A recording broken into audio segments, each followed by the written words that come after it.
pero sobre todo la encontramos cuando hay lesiones del músculo cardíaco y en algunas lesiones musculares, ¿no? Cuando hay un infarto o una necrosis del miocardio, se va a elevar a las 6 a 8 horas de haberse iniciado el proceso y alcanza su pico entre las 18 y 24 horas. La lactato deshidrogenasa, ¿a las cuántas horas era? 24 a 48, ¿no? Y esta vuelve a la normalidad a los 4 a 5 días, es más rápida. La lactato deshidrogenasa, ¿cuántos días? De 10 a 14, a la normalidad. Su pico más alto de las 24 a las 48, hasta 3 días. La mioglobina es otro indicador que nos va a hablar de un daño o una lesión cardíaca. No son indicadores específicos, pero sí significativos. En el infarto agudo de miocardio, la mioglobina se eleva a las 2 y 3 horas y su pico más alto a las 8 y 12 horas y vuelve a la normalidad dentro de las 24 horas. Entonces esta es una prueba mucho más rápida, ¿no? Nos va a dar información sobre el tamaño de la lesión cardíaca y generalmente son más significativos en el hombre que en la mujer, ¿no? Tal vez esta sea la más importante con valor predictivo sobre el tipo de lesión y el riesgo de que exista un segundo infarto. Entonces, en un paciente que se sospecha y que nos dé positivo para estas determinaciones, se lo debe monitorear. La mioglobina se monitorea cada 2 horas. Y es la que nos permite monitorear contra posibles reinfartos. Según algunas literaturas, una persona puede aguantar hasta 3 infartos consecutivos. Al cuarto ya no llega. Entonces se monitorea cada 2 horas la mioglobina. Ha habido casos de pacientes que han ingresado con un infarto, a la media hora han tenido un segundo infarto y ya no superaron el tercer infarto. Porque el dolor que siente el paciente lo va a alterar y le va a producir mayor liberación de neurotransmisores. Entonces, lo que se debe hacer en primera instancia es aliviar el dolor. En muchos casos lo que hacen es sedar al paciente. Antes se utilizaba la lidocaína directamente al músculo cardíaco, ¿no? Hoy por hoy se prefiere a la morfina, porque va a aliviar el dolor, lo va a sedar, etc. La mioglobina también puede estar aumentada en situaciones de una insuficiencia renal, lesiones musculoesqueléticas, choques eléctricos y ejercicio físico, ¿no? Otra enzima que se puede encontrar como factor de riesgo cardiovascular es la creatinfosfoquinasa, que también tiene enzimas o isoenzimas que las conocemos por números, sería la creatinfosfoquinasa 1, 2 y 3, y tal vez la más significativa para nosotros sea la fracción 3, CPK-MM, que está en músculo esquelético y cardíaco, y la CPK2, que está netamente en músculo cardíaco hasta un 46%. Entonces, fíjense, si yo sospecho de infarto, primera prueba, lactato deshidrogenasa. Luego GOT, luego mioglobina, luego CPK, la fracción 2, la del músculo cardíaco.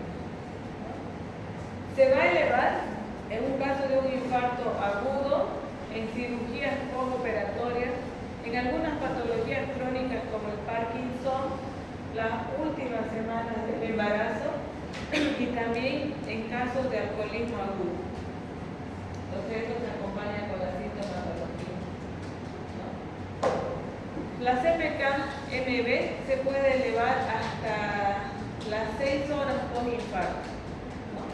Y sus concentraciones máximas entre las 12 y 24 horas y hasta las 72 horas vuelve a sus valores referenciales. Hasta hace poco Esta era la única que se utilizaba como marcador en una sospecha de un infarto, ¿no? Por sus características. Pero también puede aumentar según la extensión y la progresión del infarto en casos de fibrilación ventricular, falla congestiva, traumatismo, etc., por lo que ha perdido cierta credibilidad en lo que es el diagnóstico de un infarto del miocardio. Entonces, se puede determinar la CPK por diferentes métodos, donde están los electroforéticos, los inmunoensayos, los inmunológicos, pero sus valores referenciales son máximo hasta 2.5. Mayor a 2.5 unidades ya nos habla de una lesión cardíaca. Y llegamos a las troponinas, que las troponinas también son proteínas que se van a encontrar en las fibras musculares y miocardíacas. Entonces son las que controlan los reflejos de relajación y contracción muscular. Y también tenemos dos fracciones específicas, la T y la I, que son las que se utilizan hoy por hoy en todos los protocolos como indicadoras o significativas de un infarto de miocardio, ¿no? Entonces, estas no solo tienen especificidad, sino también tienen sensibilidad.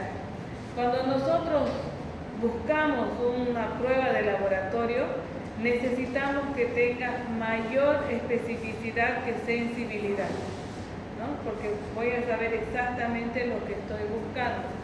Hay pruebas que son muy sensibles, pero reaccionan con cualquier cosa. Entonces, la troponina es cardioespecífica en la fracción T. Entonces, sus valores de referencia son hasta 0.03 nanogramos por mililitro y pueden indicarnos necrosis miocárdica, que estoy acelerada porque tengo que tomar el examen, por isquemia aguda, síndromes coronarios. En el edema agudo del pulmón es un factor indicador, un marcador específico de monitoreo, y en trastornos pulmonares masivos, pero sobre todo en la necrosis miocárdica, ¿no? Entonces, la troponina T nos puede ayudar en traumatismos musculares, distrofia miotónica o insuficiencia renal crónica. Y también tenemos como marcador específico el dímero D. En la época de la pandemia solo se hablaba de dímero D, que es un fragmento terminal de los enlaces de las fibrinas. Entonces, el dímero D es un indicador del funcionamiento de la coagulación y sobre todo de la fibrinólisis. Y esto nos permite ver casos donde hay una coagulación intravascular diseminada. ¿Qué es lo que vimos en el COVID? Que se producían coagulopatías, ¿no es cierto? Y se formaban trombos y coágulos de forma exagerada y acelerada. Hay pacientes que han muerto en 48 horas por la formación de estos coágulos. Entonces se los monitoreaba con el dímero D, y para el dímero D hay que tomar en cuenta que es una muestra o se debe trabajar con plasma, y para eso se utiliza heparina o citrato. No se utiliza el anticoagulante del hemograma, que es el EDTA. Entonces es una prueba que nos va a permitir ver si hay alteraciones en la coagulación. Es útil cuando se sospecha de trombosis venosa profunda o tromboembolismo pulmonar, ¿no? Se puede elevar 3 días después de un proceso quirúrgico y va a persistir cuando hay la formación de un trombo. Sirve como monitoreo en lo que es el embarazo y la artritis reumatoidea, ¿no? Entonces, el dímero D se puede utilizar como monitoreo a un paciente que ha sufrido un infarto, porque normalmente al paciente que ha sufrido un infarto, ¿con qué se lo trata? Días después. Con heparina de bajo peso molecular, para evitar la formación del trombo. Entonces, no solo voy a hacer la determinación de las pruebas de coagulación, sino también la determinación del dímero D. Entonces, cuando ustedes estén en medicina interna o en terapia intensiva, van a poder ver eso.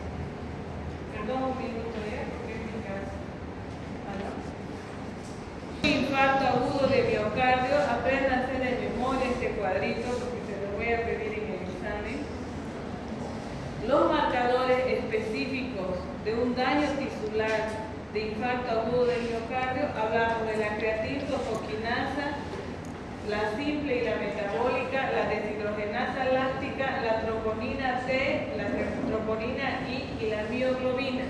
Y aprendan a las cuántas horas se eleva y a qué hora alcanza su concentración máxima. Listo, con eso, ¿alguna pregunta aquí de...?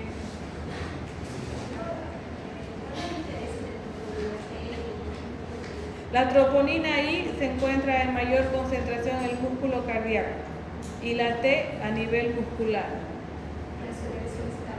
Normalmente cuando sospechamos un infarto pedimos solo la I.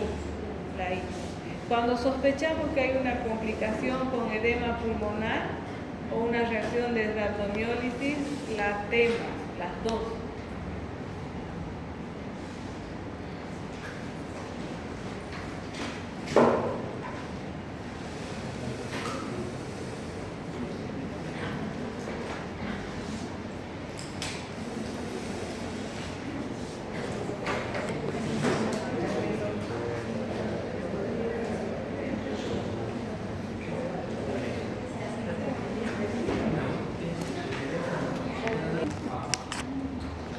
¿Qué hacemos cuando hay o sospechamos de una alteración en lo que viene a ser la función hepática?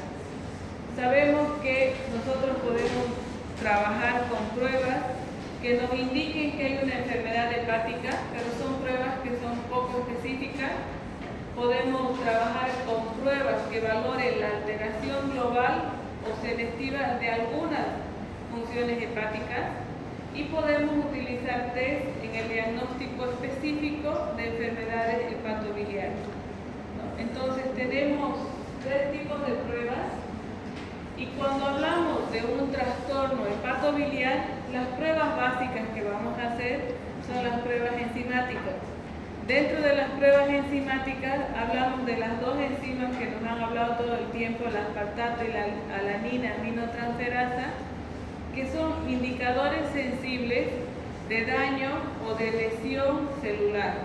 Y sabemos que estas enzimas se van a encontrar en órganos como el hígado. Tenemos que el aspartato es citoplasmática y mitocondrial y se encuentra sobre todo en hepatocitos y corazón. Y tiene una vida media de 17 horas. Todas las enzimas pueden verse afectadas por el factor dieta y por el factor ejercicio. Entonces, por eso, en condiciones de diagnóstico, las condiciones del paciente deben ser basales, básicas, de descanso, de reposo y de ayuno. La alanina es una enzima directamente citoplasmática. Yo les pregunto siempre, diferencias entre aspartato y alanina aminotransferasa, y es su ubicación. Y la alanina aminotransferasa es sobre todo indicadora de una lesión hepática y renal. Y la aspartato, lesión cardíaca y renal, o cardíaca y hepática.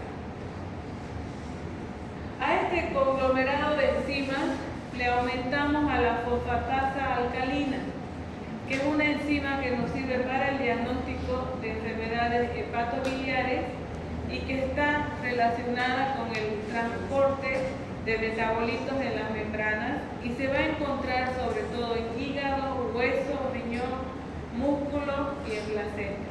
Entonces, si sospechamos de una lesión hepática, nosotros pediremos GOT, GPT, fosfatasa alcalina. Y a la fosfatasa alcalina le aumentamos gamma-glutamiltransferasa o gamma-GT. Entonces la fosfatasa alcalina puede estar aumentada fisiológicamente en el primer trimestre de embarazo o por condiciones de tabaquismo o alteraciones óseas. A las 4:15 el examen. ¿Va a poder venir? Venir, no puede ir hasta allá. La gamma-glutamil transfertidasa es una enzima también mitocondrial y situaciones de colestasis, por ejemplo.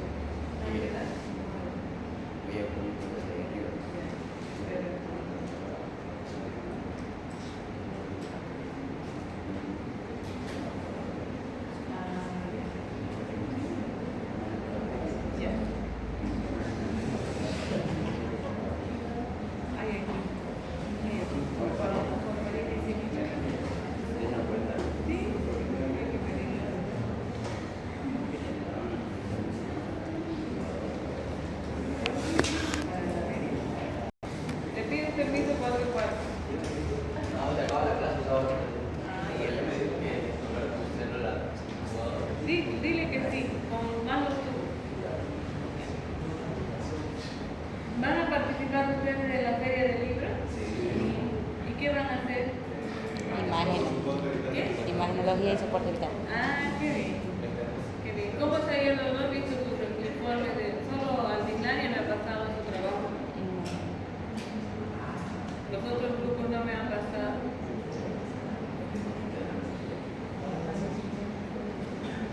Ya. Entonces, en un perfil hepático, transaminasas GOT, GPT, fosfatasa alcalina y gamma GTP o gamma glutamil transpeptidasa o transferasa van a ser indicadores de lesión hepática. La GOT sabemos que es más significativa en lesiones cardíacas.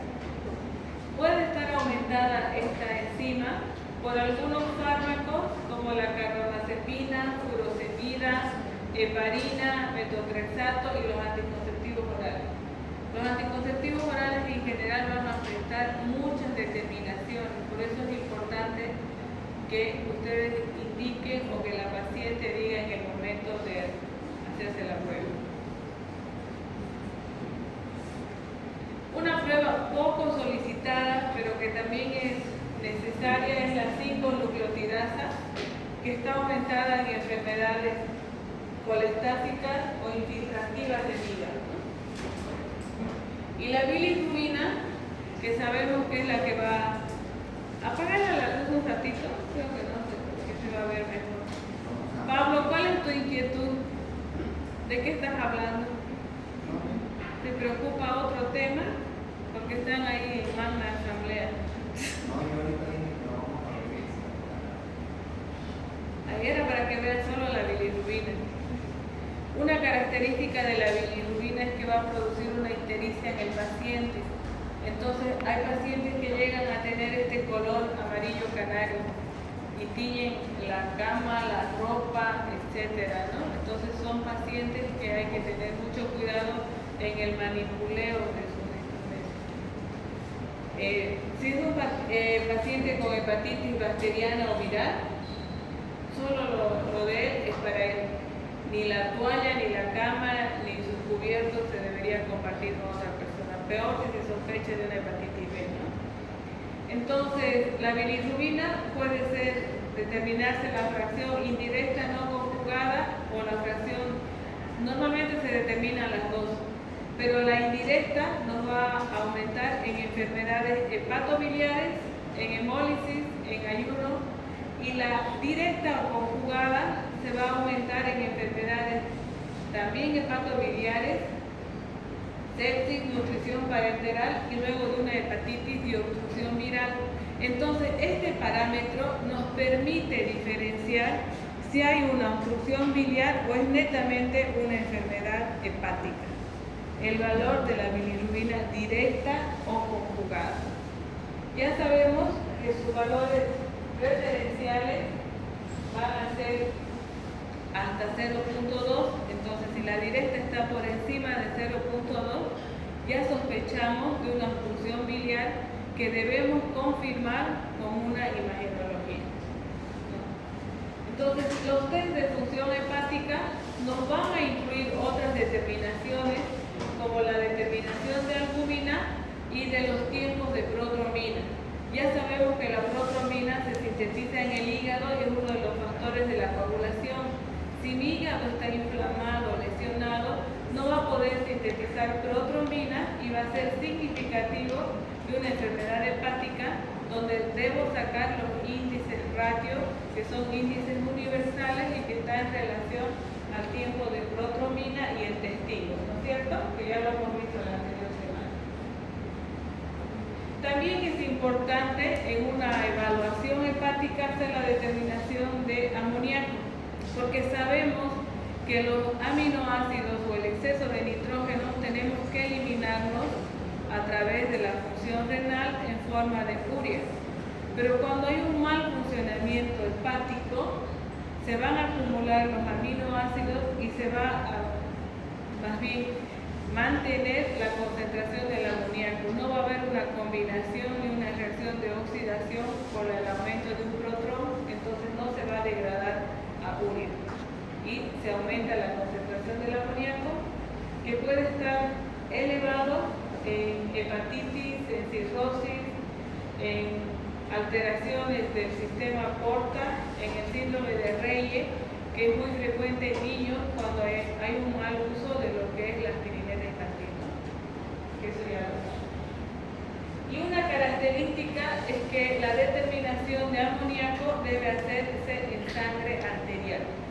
¿Por qué será?